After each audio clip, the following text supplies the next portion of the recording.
The Tenryubito, or the World Nobles, are the supreme lords of the world government in One Piece. They are essentially the personification of a corrupt and totalitarian government. Oda is extremely overt with this message to the point where the citizens of the world basically have to revere the Tenryubito as gods on Earth.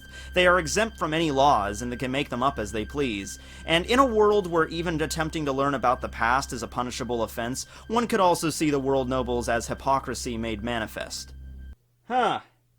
You know, it is surprising that it took me this long to talk about these guys, you know? I think it's just because I've made other videos about, like, the world government and, like, indirectly referencing the Tenryubito, and back when Reverie was going on, I was making a bunch of discussion videos about, like, you know, the Hat and Im-sama and everything, so I think it just kind of, you know, glossed over my head that I should just make a video focused on the Tenryubito. And you know what the remarkable thing is? Looking into it, we really don't know that much about them. Well, we do, but not as much as you would figure. Like, for instance, it's been stated that there are the 20 families that started the world government. You know, the 20 families came together during the Void Century, or I guess right after the Void Century is a better way to put it, because that's when the world government really became a thing, so about 800 years ago. And then the direct descendants of those 20 families are the current Tenryubito, or the World Nobles, right? Okay, well, how many of those families do you think we know about at this point in the story? The answer surprised me. I thought we knew at least a few of them. We don't. We know two. We know the Doflamingo family, and then we know the Nefertari family. Okay, so minor clarification point, I probably could have been better at explaining this. When I say we only know two families, I'm simply referring to we only know two named families out of the 20 kings that started the world government. So, the Don Quixote family and the Nefertari family. Those were the ones that started the world government. Those are the only ones that we know by name so far. We know about, like, the world nobles like Charlos and Roswald and Jalmac, but we don't know what their last names are. So that was what I was referring to there. Also, I apologize because Don Quixote is the family name, but I'm going to switch back and forth between saying the Don Quixote family and the Doflamingo family, because Doflamingo is the most, you know, well-known member there, so apologies for that, but you know what I mean. Alright, back to it. And the Nefertari family is not even technically considered part of the Tenryubito right now, because they decided at the outset, when the world government was founded, they decided to stay in their original kingdom, Alabasta. What happened was, you had all these kingdoms scattered across the world. Then the Void Century happens, which, I don't know what happened during that Void Century, but if you have an idea, leave it down in the comments, I reckon. Pachoo! I felt like doing a jig. Come on, you gotta do a jig every now and then. Alright, let's get back to it. Alright, so, yeah, Void Century happens, and then all of these kingdoms decided to get together, and they were like, alright, let's found ourselves a good old-fashioned world government oligarchy. So they do that, and of course, when they're setting up their shop at Marijois, this giant city at the top of the Red Line, which I guess that was probably built around that time, you know, they had to leave their original kingdoms to start this world government. That's why at Dressrosa, the ruling family is not the Doflamingo family anymore. It was at one point, but then the Doflamingo family left to go to Marijois, and the Riku family took over, which was led by King Riku. That's who we saw during Dressrosa, before it was briefly handed back to Doflamingo, but then he was dethroned again, and now it's once again in the hands of the Riku family, so that's great. But with the Nefertari family, they opted to not leave their original kingdom of Alabasta, probably because they had direct ties to it in the history of anything. Fun fact, did you know that there is actually a prehistory in One Piece? Yeah, like, even before, like, we're not even talking about Void Century, we're talking, like, thousands and thousands of years ago. When Robin was reading off that poneglyph at the, in the tomb, and the poneglyph actually gave directions on where to find Pluton, but she was lying to, Crocodile about it, but I still think that there was some history written on it, or maybe it was history she read somewhere else. She was talking about how, like, Alabasta was founded, like, thousands of years ago, so there's definitely, like, a prehistory in One Piece that goes even further than the Void Century. We're probably never going to reference it, although, you know, I do enjoy my history. It's not quite up on the list as geography, because we all know geography is everything, but history is some things. History is some things. So, yeah, there is like a prehistory deal there, but maybe because of that rich history and everything, and they had some other, obligations to stay in that country, they decided to remain. And so, technically, I guess you could consider King Cobra or Vivi, you could consider them Tenryubito, because there's really nothing different from them, in terms of, like, hereditary. The current Tenryubito are direct descendants of the original 20 families, and Vivi and Cobra are also descended from them. Although, I would like to assume that there's probably a little bit of inbreeding going on with the Tenryubito, considering the fact they spend most of their days atop this giant city, and they're just like, I mean, it's never said outright, but a lot of them are kind of messed up in the head, and I could see them practicing the whole, we gotta keep our bloodlines pure, son. Yeah, so that might be a situation there. Then again, you have people like Charlos who had like 9 wives or something like that, and when he was at Sabaody, remember him, that douche nozzle, when we met him, and he was like, oh, I want that girl to be my 9th wife. By the way, get rid of wives 1 through 5. I've tired of them. So, I don't really know how that works. If it's like in Game of Thrones style, where you have a child with somebody, and it's like a bastard son or something, and I don't know how that works with how the lineage of the Tenryubito is carried on, but I would probably assume there's some incest involved, you know what I mean? Yeah, okay. But yeah, those are the only families that we know about. The Don Quixote family and the Nefertari family. Did I say Doflamingo family earlier? Sorry, no, that's not correct.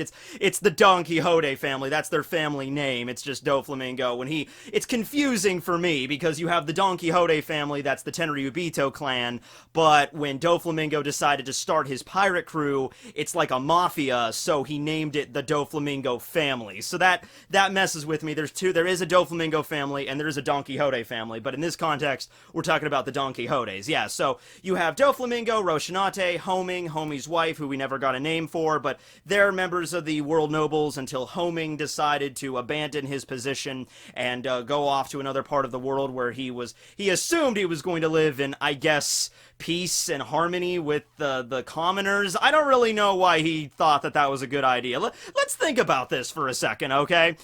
Granted, the world nobles are kind of removed from the rest of the world, but they can get their hands on literally anything that they want, anytime. That's the whole point of being a world noble, right?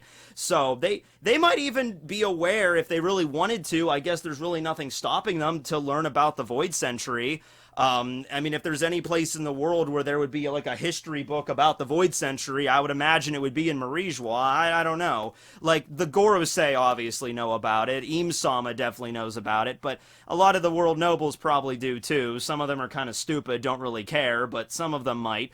But, yeah, I mean, if Homing really wanted to, he could learn about what the public opinion... Do they not conduct polls on this kind of stuff? Like, what is the current public opinion of the commoners of the world on the world nobles? Before I decide to toss away my status as a noble and descend upon the world and try to live amongst these common plebs, what is the current opinion of them? I think he would have probably tried to figure that out first.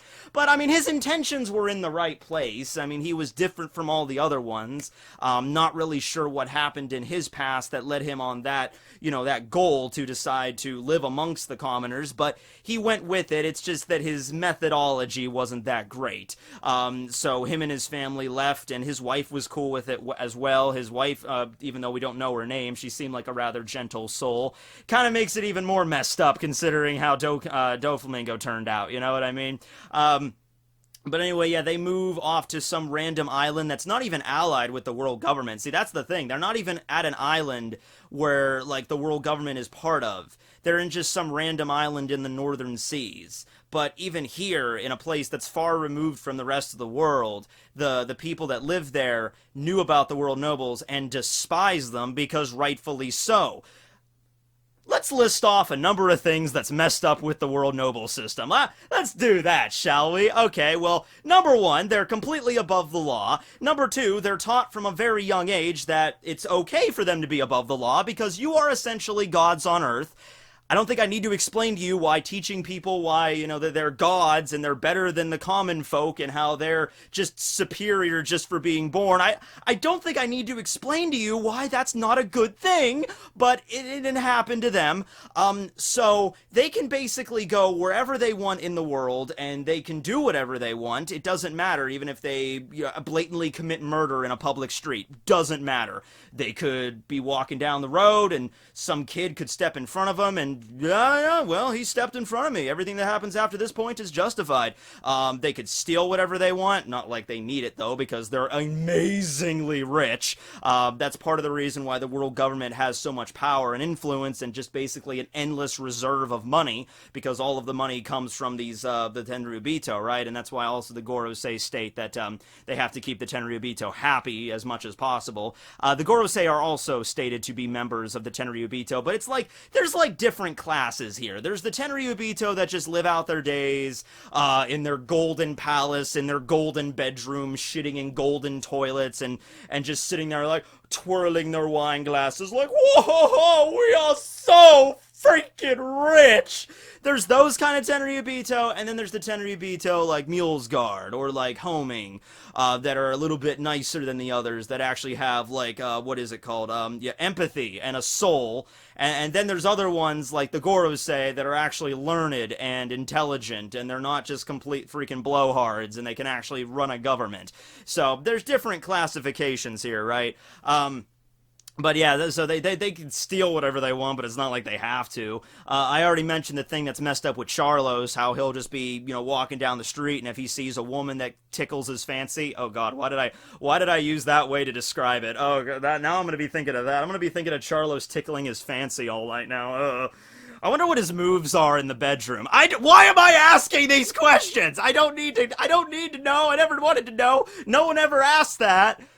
No one's ever sending in an SBS to Oda, hey, what are Charlos's moves to pick up the ladies? I don't need to know. Okay, anyway, yeah, he's like, I want that girl as my wife, and they have his handlers, like his butlers next to him, bunch of guys wearing suits and fancy sunglasses, kind of like the Secret Service. They're like, yes, sir, I approve of that. All right, fine, let's take her and, get her admitted to the Marijois immediately, so that's how that works there.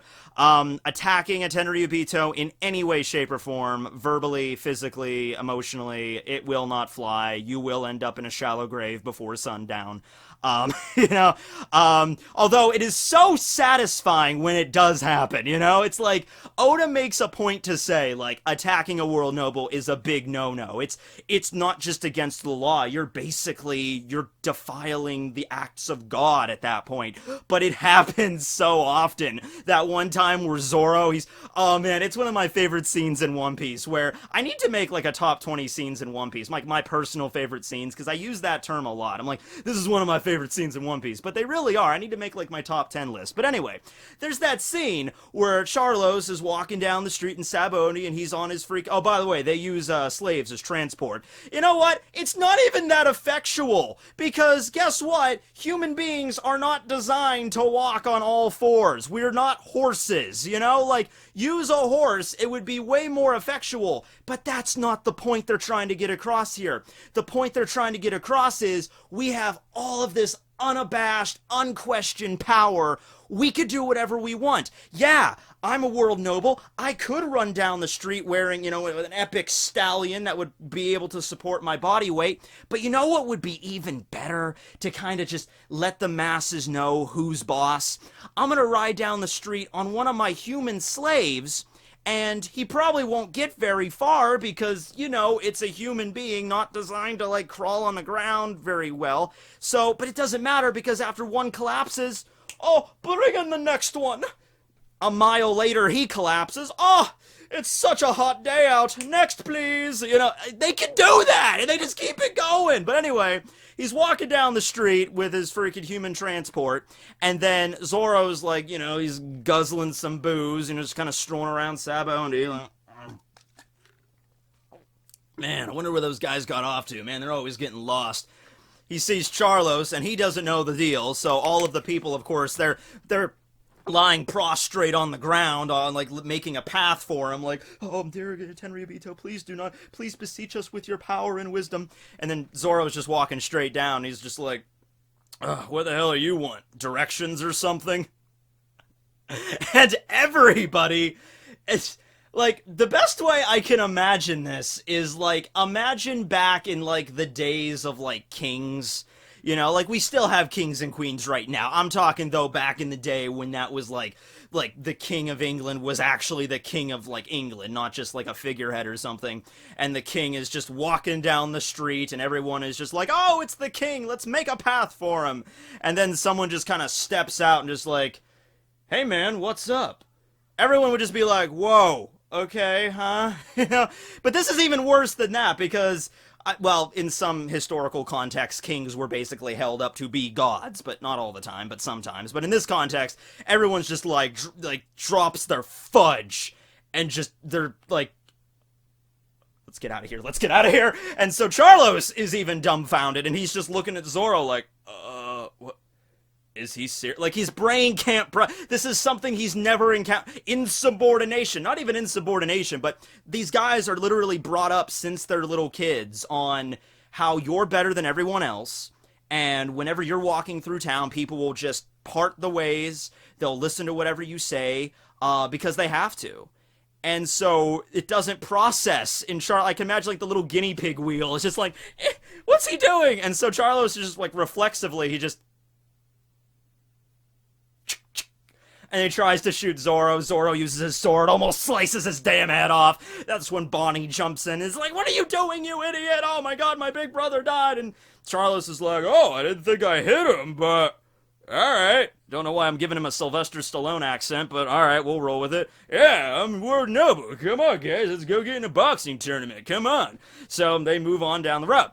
Now, of course, later on, we have the epic scene. Let's go frame by frame on this one. And it's Monkey D. Luffy coming up the stairs after this World Noble bastard just shot his fishman friend Hachi. He's rearing back. Is he gonna do it, kids? Does this monkey man have what it takes to go all the way? And... BAM! Oh! Right out of here! He's not gonna be waking up for several days, ladies and gentlemen. Man, they're gonna have to spend billions of berries on that reconstruction surgery. Oh, man! Woo!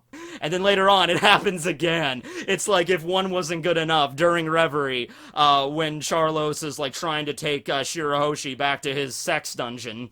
I mean, it wasn't expressly shown in the series, but... you know he has a sex dungeon. Like, you just know. And so he's trying to take Shirahoshi away, but then Mulesguard shows up with just, like, a big chunk of wood, and he's just like, Charlos! Whoa! BAM! Oh, so yeah, it's cool, it's cool. Alright, so let's move on and talk about the fashion sense of the Tenryubito. As you can imagine, it's pretty fabulous. They wear these extremely stylish, vacuum-sealed astronaut bubble suits designed by Calvin Klein. So the basic deal here is, as you would imagine, because they're obviously better than everyone else, they can't be breathing the same air as us plebs. Right? I mean, come on now. So they have these suits. A lot of them actually, people actually think that they're aliens because of the suits that they wear. Like, there's actually theories in the fandom regarding that. And I'm not gonna say that's completely out there because the moon is a thing. But I don't think that's the case. I really think that it's just habit from literally hundreds of years of teaching, just being ingrained that, like, yeah, these suits are there so you can breathe a special kind of air. You don't have to worry about breathing the common air. And there's like a little air freshener inside here, so no matter where you go, it smells like lemons. But yeah, even when they're in Marijois, though, they still wear them, which is the weird thing. I thought that if there was anywhere else in the world that they would not wear them, it would be Marijois, but apparently they still wear their suits there, which might mean that it's just what they do. It's the only outfits that they wear. It's kind of peculiar for me, because if I was a world noble, it seems like just rather clunky, you know, like you're wearing an astronaut suit wherever you go, and gloves and stuff. Just like, sometimes don't you just want to, like, chill out? But I guess, it's the status of a world noble. Maybe they're taught that they have to wear them all the time. The only ones that don't wear them are, of course, Doflamingo, because he's technically... Doflamingo's status status is like a ping pong ball. It's like bouncing back and forth. He started out as a world noble when he was a little kid. Then his father left, and all of them were excommunicated. And then he took his father's head back to Marijois, and he was... I think he attempted to get back in, but they kicked him out. But then he started to gain power, and he still knew secrets about the World Nobles, so he might have been like a shadow member of the Tenryubito, and then the whole Dressrosa thing happened, and he was kicked out again, and now he's rotting at level 6 Impel Down. So, yeah, his status is random, but yeah, he of course has a different fashion sense, and the Gorosei all wear very stylish suits, but aside from them, all the other members of the World Noble class always have that suit on. When they were at Sabaondi, they just used the bubbles there as the sphere to protect themselves from breathing the common air. Saint Jalmac, who was the one that went to the Goa Kingdom during the flashback with Luffy, Sabo, and Ace, they didn't, obviously the bubbles don't work there, so he just had like a normal like glass container over his head there. Most of them also tend to carry some type of firearm on them. Charlos had a pistol, Jalmac had like this giant like mortar launcher thing, and they don't really know how to use them all that well. It's just basically, it's a sign of power, that's all it is. It's just like, you could go wherever you want and do whatever you want, shoot whoever you want, it's whatever. So just like they mostly carry some type of weapon on them there for that reason. And of course, it's not going to be any weapon that soils their own hands. It's not going to be like a sword or something. It's going to be a gun, because I could just go down the street, I'm bored today, just start a shooting gallery. That's how it is. Oh, man, this is a really messed up system when I really think about it. And like I said at the beginning there, it's really about the hypocrisy of the whole thing. Because the world government has all these crazy rules in place. Like the people of the world cannot study certain aspects of history.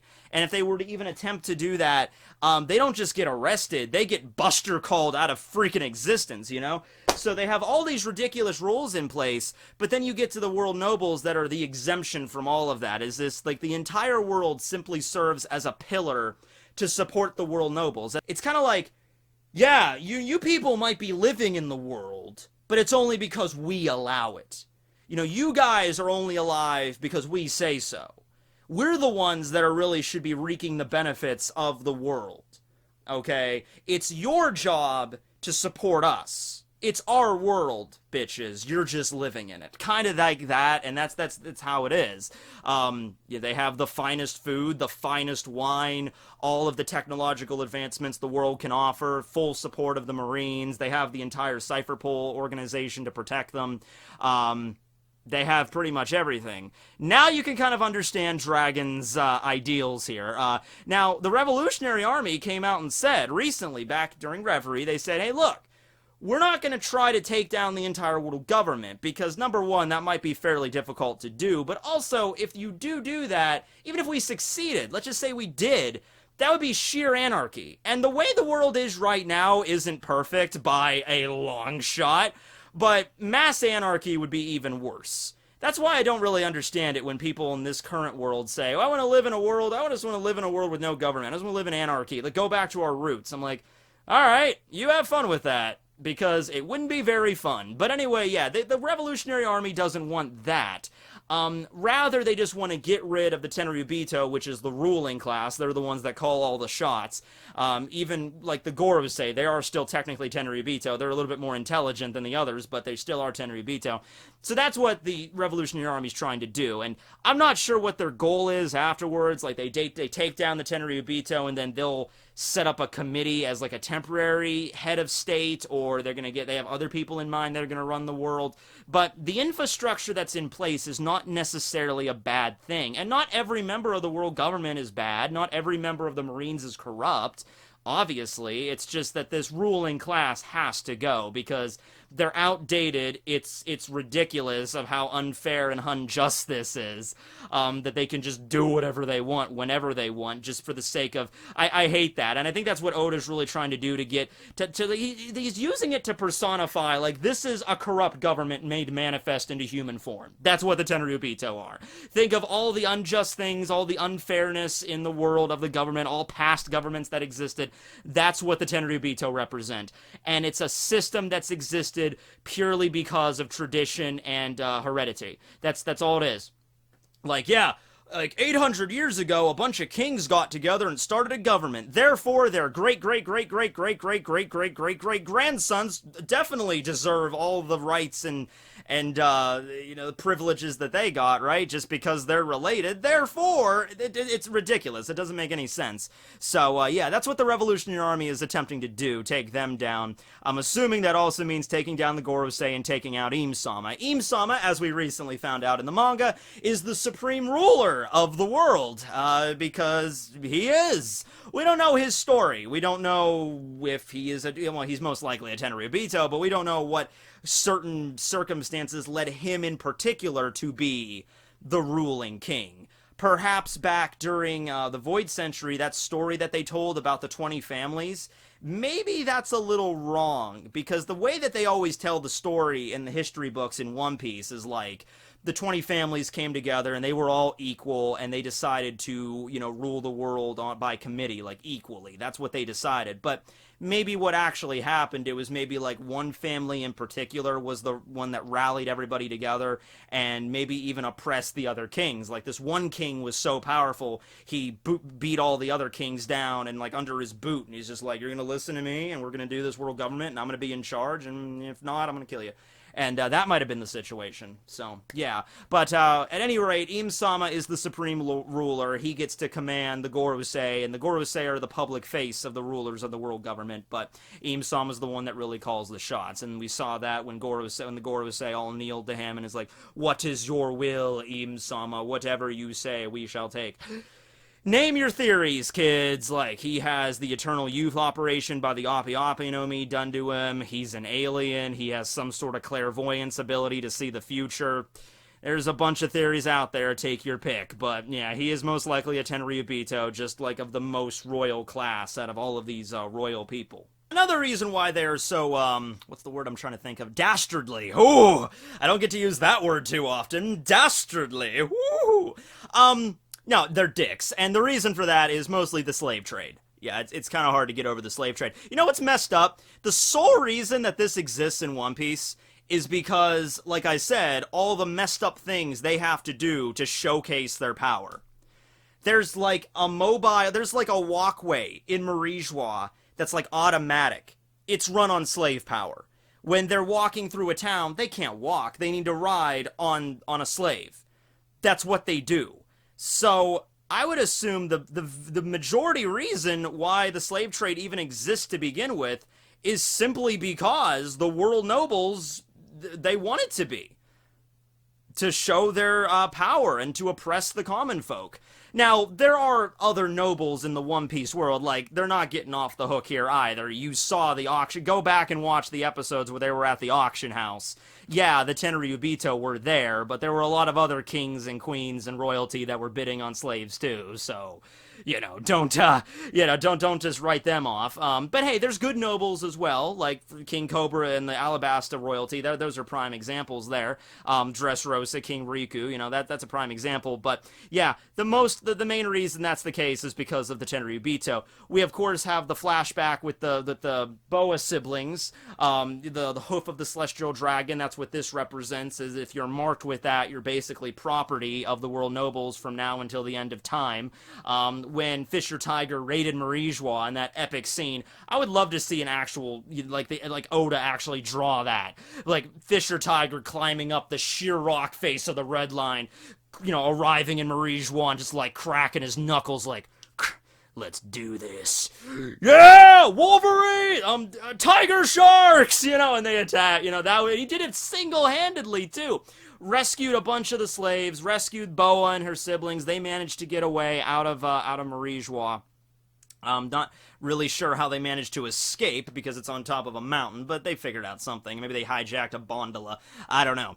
But, yeah, and that's something that's an extreme, sense of, like, embarrassment and just horrible. It's like, it got to the point where when they were discussing this with Luffy, Sandersonia, like, broke down. Like, she had a mental collapse in the middle of that conversation from all of the horrible things that the Tenryubito do. Remember, it's still a shonen manga, so Oda can't, like, directly show everything that happened, but he does a good way of, like, showing you the mental trauma that occurred here. Like, when they're just sitting there talking about this and Sandersonia just starts crying, breaking down in the middle of just remembering the shit that went down when they were held captive in Marijois, you don't need to see it directly. You know what happened to them. I'm not even going to say it right here, but we all know what happened to the Boa siblings while they were held captive at Marijois. We all know what the Tenryubito did to them. Alright, so that's a pretty messed up thing. Oda can't show it, but it was something that at least the effects of it are felt. We understand how horrible these people are, and why they need to go, and why they serve as, like, the main enemy of not just the Revolutionary Army, but most of the other, like, the world in general. Like, there are some people that probably, like just for the sake of not wanting to die, they're like, oh yeah, the world nobles, they're great. Imagine, like, imagine if you lived in, like, North Korea, right? And you're going into a public place. You can't just be there, like, shit-talking the government. That's not gonna fly, So I'm sure there's plenty of people, like, living in North Korea, and there's people that here, in the One Piece world, that are just like, oh yeah, world government, yeah, Tenryubito, man, they're great. One of them was walking down the street earlier and killed our baker. Man, he was, he deserved it, though. Yeah, he totally deserved it. So, yeah, there's people that are just gonna go with the flow, and they might be brainwashed in a sense, just like growing up and just being told about the Tenryubito and what they are and what they can do. They might as well just, like, hey, play it safe. Just don't rock the boat. Just roll with it. And that's the way they have to live their lives. And then you have the pirates that are actively opposing the world government and the Marines. The Marines directly, but the world government is still an enemy of the Straw Hats, like when they kidnapped Robin and they Sage King burned down that flag. And, like, Luffy is not the kind of guy that's gonna, like, alright guys, we're gonna launch a raid against Marijois. He's not the kind of guy that's gonna do that unless, like, one of the Straw Hats were directly captured and sent to Marijois. Then Luffy would do it in a heartbeat. But, yeah, they're enemies of the Straw Hats, and if Luffy comes across one of them again, he knows that they're enemies and they're gonna attack them, but, Luffy doesn't care. They're gonna send an admiral, whatever, it's happened before, we can do it again. Maybe we'll get Fujitora this time, huh, Zoro? So, yeah. But, yeah, so I think that's pretty much everything directly I wanted to talk about. I was gonna mention the family that Charlos and Roswald and Shirley are part of, because we don't know their name. That's something else that got messed up. I'm like, we've seen these guys so often, and we don't even know their last name. And I'm like, really? So technically we have three families, Doflamingo and Nefertari, who aren't even part of the World Nobles, and then the family that Roswald and Charlos and Shirley are part of, but we don't know their last name. But aside from that, those are the only, and Jalmac's family as well, but we don't know their last name, so there's that. Interesting little fun fact, though. Remember when Mulesguard was heading to Fishman Island, and he was shipwrecked, and then everyone was about to beat the crap out of him for what he did to the mermen and the fishmen on the island, and then Otohime, jumped over and protected him. When he was heading down, the figurehead of his ship looked like a mouse, which made sense because he's a really mousy kind of guy. Fun fact, when Jalmac was heading to the Goa Kingdom, he had a similar ship, but his figurehead was a lion. So, I don't know if that means, like, each family has, like, their own, like, sigil or crest or something like that. That would be really cool. Kind of going Game of Thronesy with it. Like, the symbol of the Doflamingo family would be a rat or a mouse. That would make way too much sense. Like, that would make way too much sense. And then maybe the symbol of Jalmac's family, whatever that was a lion. Roswald and Charlos's family would be another animal. The Nefertari families might be a falcon because of, what the guardian of Alabasta is a falcon. That's why Pell is like, I am the guardian deity of Alabasta. So just an idea I wanted to throw out there, something like that along those lines. But yeah, I think that's everything I wanted to talk about here. Kind of get into some serious subject matter. That's a twofer. We talked about spousal abuse yesterday in Todoroki's video, and now here we are talking about the slave trade with with the Tenryubito, but man, it's a pretty messed up system, and I don't know when we're gonna see him again. I hope we cut back to Reverie at some point. I don't think we're gonna expand on like all 20 of the families or anything like that, but I would like to get like at least a last name for Roswald's family, get a little bit more of introspection there, and then get to see a few of the other families and how they operate. Maybe there'll be like a gathering of the Tenryubito, like every family has like a representative, like the head of said family. Like Roswald is the head of his family. Mulesguard might be the head of the Doflamingo family. I keep saying of the Don Quixote family now. And so maybe they'll get together and have like a Tenryubito meeting. I don't know how it goes, but yeah. Thanks you guys for watching, and let me know below if you think the Tenryubito are in fact aliens. They're probably not, but it'd be weird if they were.